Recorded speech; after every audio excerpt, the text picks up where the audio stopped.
Movie की शुरुआत में हमें ये पता चलता है कि एक फेमस एक्ट्रेस नेहा की डेड बॉडी पार्टी के दौरान वहां से मिली है। इसका मतलब ये था कि नेहा की अचानक ही किसी वजह से मौत हो गई और अब उसकी डेड बॉडी मुर्दा घर में भी आ चुकी है। इसके बाद हमें दो फ्रेंड दिखाए जाते हैं, जिनमें एक का नाम ईमान था और दोनों अपने एक फ्रेंड अर्नव से हॉस्पिटल में मिलने आए थे। असल में ये तीनों मिलकर एक पार्टी में जाने वाले थे, लेकिन अर्नव की शिफ्ट 1 घंटे बाद खत्म होने वाली थी, क्योंकि अर्नव इसी हॉस्पिटल के मुर्दा घर में काम करता है। जिसके बाद वो तीनों फ्रेंड्स बाहर आ जाते हैं। यहाँ पर ये तीनों खूब ड्रिंक करते हैं और वो नेहा के बारे में भी बात करने लगते हैं। तब ईवान अर्नव से पूछता है कि क्या हम उसकी डेड बॉडी देख सकते हैं। अब क्योंकि ये रिस्की था, इसलिए अर्नव इनकार कर देता है। ऐसा करने से उसकी जॉब भी जा सकती थी। अब क्योंकि नेहा एक फेमस एक्ट्रेस होने के साथ साथ काफी खूबसूरत भी थी, इसलिए ईवान बार बार जिद कर रहा था उसे देखने के लिए। तब ईवान के इतना फोर्स करने पर इसके दोनों फ्रेंड्स मान जाते हैं। अर्नव अपने जॉब को खतरे में डालकर अपने फ्रेंड्स को एक ऐसी जगह पर ले जाता है जहाँ पर किसी का भी जाना अलाउड नहीं था। इसके बाद वो तीनों मुर्दा घर में आ जाते हैं, जहाँ पर अर्नव एक डेड बॉडी के पास जाकर खड़ा हो जाता है और वो कहता है कि ये नेहा की डेड बॉडी है। लेकिन जैसे ही अर्नव डेड बॉडी से कपड़ा हटाता है तो वो तो एक बूढ़ी औरत की डेड बॉडी होती है, जिसे देखकर ईवान और उसका दूसरा फ्रेंड डर जाते हैं। असल में अर्नव इन दोनों के साथ मजाक कर रहा था। इसके बाद अर्नव आता है नेहा की असली डेड बॉडी के पास। तब अर्नव उसके फेस से कपड़ा हटाता है और अपने फ्रेंड्स को नेहा की डेड बॉडी दिखाता है। नेहा सच में बहुत ही खूबसूरत थी, जिसे देखकर ईवान उसकी डेड बॉडी से कपड़ा और नीचे करता है, क्योंकि उसे यकीन नहीं आ रहा था कि वो इतनी फेमस एक्ट्रेस की डेड बॉडी के पास खड़ा है। इसलिए वो नेहा की बॉडी को टच करने लगता है और अब ईवान के दोनों फ्रेंड्स को ये बात काफी अजीब लगती है, क्योंकि किसी डेड बॉडी के साथ ऐसा करना अच्छी बात नहीं है। तब ईवान जानबूझकर अपने फ्रेंड्स को भी नेहा को टच करने के लिए कहता है और तब ईवान का फ्रेंड ऐसा ही करता है। लेकिन इसके बाद तो ईवान सारी लिमिट ही क्रॉस कर देता है। वो कहता है कि मैं नेहा के क्लोज आना चाहता हूँ, सिर्फ एक बार। तब ईवान का फ्रेंड उसे ऐसा करने से मना कर देता है, लेकिन ईवान तो जैसे जिद पर ही अड़ गया था। ईवान ऐसा इसलिए करना चाहता था क्योंकि उसके नज़दीक एक फेमस एक्ट्रेस थी जो बहुत ही खूबसूरत थी।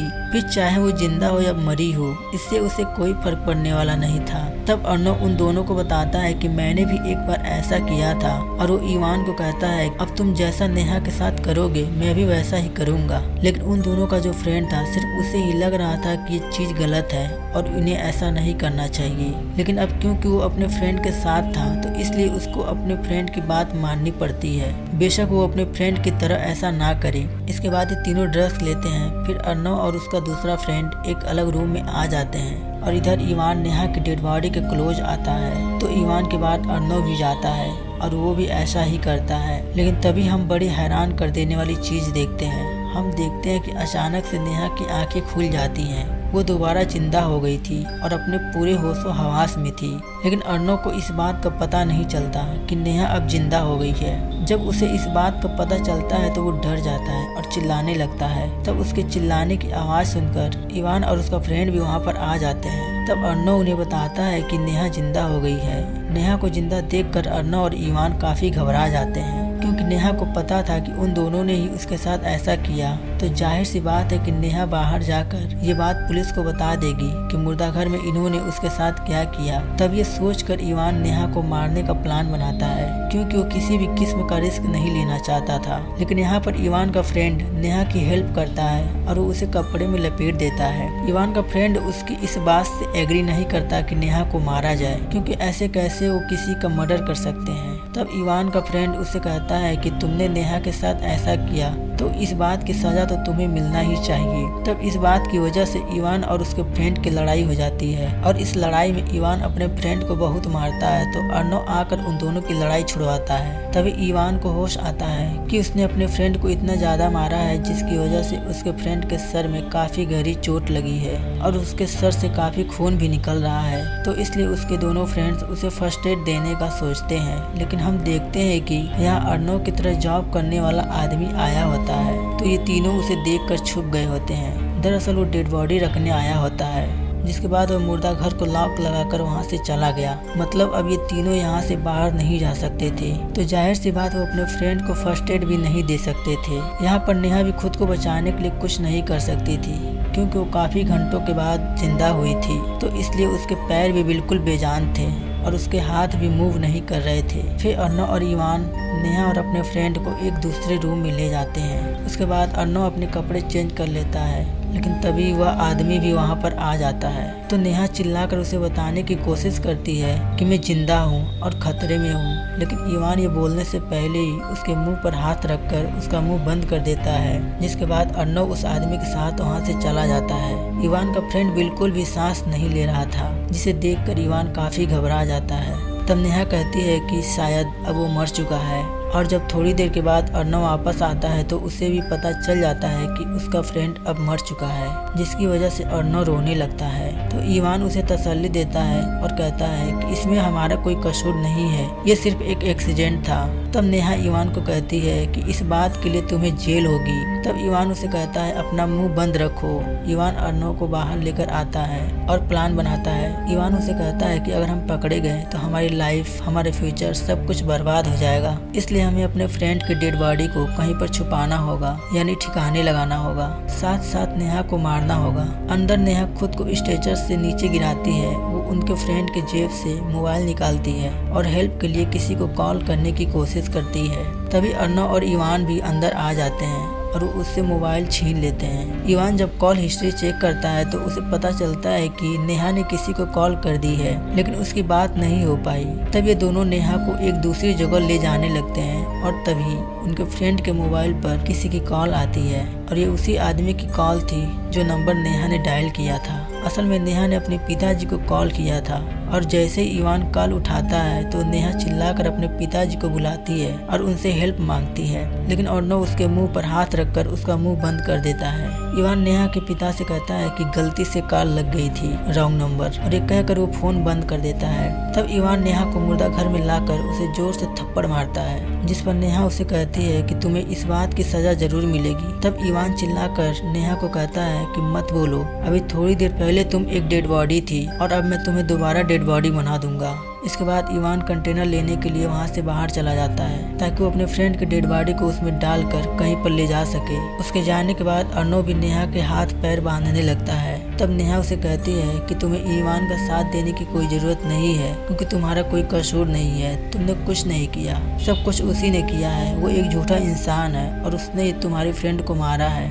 इस पर अर्नव कहता है कि हाँ ठीक है, लेकिन वो तो एक एक्सीडेंट था। इस पर नेहा उसे कहती है कि नहीं, ऐसा नहीं है। असल में जब तुम उस आदमी के साथ बाहर गए थे तो इवान ने अपने फ्रेंड का गला घोंटकर उसे मार दिया। तब अचानक से अर्नव इस बारे में सोचने लगता है, लेकिन तभी भी नेहा के मुंह पर टेप लगाकर उसका मुंह बंद कर देता है और वहाँ से बाहर चला जाता है। तब मौके का फायदा उठाकर नेहा मुर्दा घर से बाहर आ जाती है और यहाँ से बचकर वो निकल जाती है। इवान भी कंटेनर लेकर आ रहा होता है। इधर अर्नव खून साफ करने में बिजी था। तभी इवान वहाँ पर आकर अर्नव को बताता है कि नेहा भाग चुकी है। तभी दोनों नेहा को ढूंढने लगते हैं। नेहा भागते हुए लिफ्ट में आ गई थी और वो बस यहाँ से निकलने ही वाली होती है, लेकिन तभी इवान वहाँ पर आकर लिफ्ट का दरवाजा बंद होने से पहले रोक देता है और वो नेहा को लेकर दोबारा से मुर्दा घर में चला जाता है। इसके बाद अर्नव इवान को कहता है कि मैं जानता हूँ कि तुमने ही हमारे फ्रेंड को मारा है, जिस पर इवान उसे कहता है कि हाँ, उसे मैंने ही मारा था, लेकिन वो एक एक्सीडेंट था, मैंने जानबूझकर नहीं मारा उसे। जिस पर अर्नव कहता है कि नहीं, तुम झूठ बोल रहे हो, तुमने उसका गला घोंटकर मारा है। तब ये बात सुनकर इवान घबरा जाता है, जैसे सच में उसने ही अपने फ्रेंड का गला घोंटकर उसे मारा हो। लेकिन इवान फिर भी इनकार करते हुए कहता है कि नहीं, ये झूठ है और तुम्हें नेहा की बातों में नहीं आना चाहिए। इसके बाद अर्नव और इवान डिसाइड करते हैं कि नेहा को किस तरह मारा जाए जिससे कोई भी सबूत ना रहे। तब इवान नेहा की सांसें रोककर उसे मारने के लिए कहता है, जिसके लिए अर्नव इवान को एक कपड़ा लाकर देता है। तब इवान वापस से कपड़ा अर्नव को दे देता है और उससे कहता है कि मैं नहीं, तुम मारोगे नेहा को। लेकिन अर्नव नेहा को मारना नहीं चाहता, क्योंकि उनके फ्रेंड को भी तो इवान ने ही मारा था। अब इवान इस पूरे क्राइम का जिम्मेदार खुद को नहीं बनाना चाहता था, इसलिए इवान अर्नव का हाथ पकड़ लेता है और जबरदस्ती नेहा के मुंह पर कपड़ा रखवाता है। नेहा दम घुटने से एक बार फिर से मर जाती है। इसके बाद वह नेहा की बॉडी को स्ट्रक्चर पर रखते हैं और अपने फ्रेंड की डेड बॉडी को कंटेनर में डाल देते हैं। तब इवान उस कंटेनर को लेकर वहाँ से चला जाता है। उधर अर्नव भी नेहा की बॉडी को साफ करने लगता है। इवान अपने फ्रेंड की डेड बॉडी को एक जगह पर फेंक कर वापस आने लगता है। अर्नव ने नेहा की बॉडी को अच्छे से साफ कर दिया था और वो बस जाने ही वाला था, लेकिन जाने से पहले अर्नव एक बार नेहा के मुंह से कपड़ा हटाता है और वह देखता है कि नेहा अभी भी जिंदा है। तब अर्नव नेहा को कहता है कि चुप रहना और रिलैक्स भी। अब यहाँ पर सवाल ये उठता है कि नेहा तो मर चुकी थी, तो फिर वो दोबारा जिंदा कैसे हो गई। असल में नेहा जब अर्नव को ये कह रही थी कि सारा कसूर इवान का है, तुमने कुछ नहीं किया, तो तभी नेहा और अर्नव ने प्लान बनाया। प्लान के मुताबिक जब नेहा का दम घुटने ही वाला था तो उससे पहले उसने ऐसे रिएक्ट किया जैसे वो मर चुकी हो, और यहाँ पर उसने मरने की इतनी अच्छी एक्टिंग की कि इवान को उसका पता ही नहीं चला। इसके बाद इवान भी मुर्दा घर में वापस आ चुका था। वो दोनों फ्रेंड वहाँ से निकलने लगते हैं। तब जाने से पहले इवान अपना वॉलेट चेक करता है, लेकिन उसमें उसका आईडी कार्ड नहीं था। तब इवान अपना आईडी कार्ड लेने के लिए वापस मुर्दा घर में जाता है। तभी यहाँ पर अर्नव उसे रोकने की कोशिश करता है, लेकिन इवान अंदर आ जाता है और वो भी देख लेता है कि नेहा अभी भी जिंदा है। तब नेहा को जिंदा देखकर इवान अर्नव पर काफी गुस्सा करता है और वो उसका गला घोटने लगता है। अब क्योंकि इवान अपने पहले दोस्त की तरह अर्नव को मारना नहीं चाहता था, इसलिए वह उसे छोड़ देता है। लेकिन तभी नेहा एक चाकू से इवान के गले पर स्टेप करती है, जिससे उसका गला कट जाता है और थोड़ी देर के बाद इवान की मौत हो जाती है। तभी देखकर अर्नव नेहा को कहता है कि हमें ऐसा नहीं करना था। तब नेहा अर्नव को भी स्टेप करके उसे भी जान से मार डालती है और इसी के साथ ये मूवी यहीं पर खत्म हो जाती है। आशा करता हूँ दोस्तों आपको मेरी एक्सप्लेनेशन पसंद आई होगी। ऐसे ही एक्सप्लेनेशन वीडियो देखने के लिए हमारे चैनल को सब्सक्राइब जरूर कर लें। मिलते हैं अगली वीडियो में, तब तक के लिए bye bye and take care.